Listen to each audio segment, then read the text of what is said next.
Have you ever felt like your mind never stops thinking? No matter how hard you try, peace just slips away.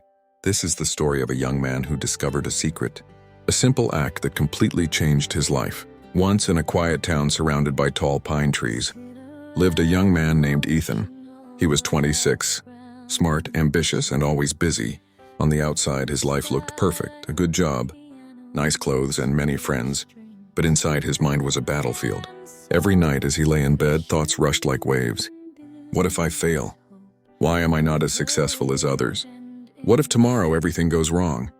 He scrolled endlessly on his phone, searching for answers, but nothing helped.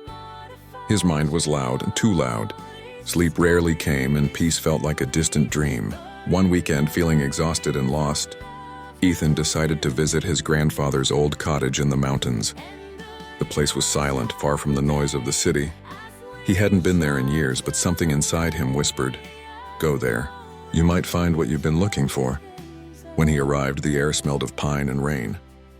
The house was small but cozy, filled with memories of his childhood. He sat on the porch, closed his eyes, and listened, really listened. For the first time in months, he noticed the sound of birds, the wind through the trees, the rhythm of his own heartbeat.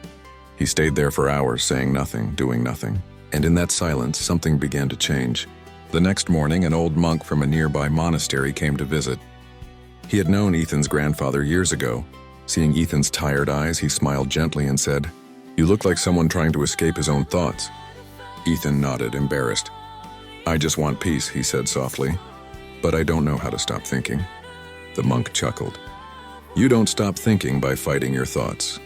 You stop by listening to them, without judgment, without running away." He then gave Ethan a small bell, simple, made of brass, and said, "Sit in silence every morning. When your mind starts to wander, just ring this bell once, and bring your attention back to the sound. The sound will remind you of the present moment." That night, Ethan tried it. He sat on the floor, closed his eyes, and waited. At first, his thoughts came rushing, of memories, plans, fears. He almost gave up. But then he rang the bell. Ting! The soft, clear sound echoed through the room. For a few seconds, everything was still. No noise, no thoughts, just silence. He did it again the next day and the day after that. Days turned into weeks.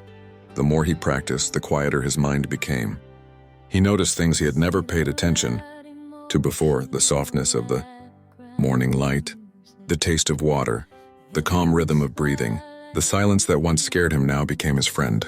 One evening, while watching the sunset, Ethan met the monk again. "Tell me," the monk asked, "and what have you learned?" Ethan smiled. "I learned that peace isn't something we chase. It's something that appears when we stop running. My mind was never my enemy. I just never listened to it with kindness." The monk nodded. "Exactly. The world outside will always be noisy. But when you learn to hear the sound of silence inside you, no noise can disturb your peace." Months later, Ethan returned to the city.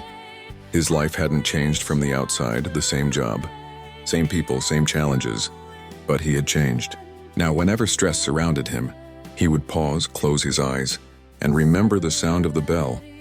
That single moment of awareness was enough to bring peace back into his heart.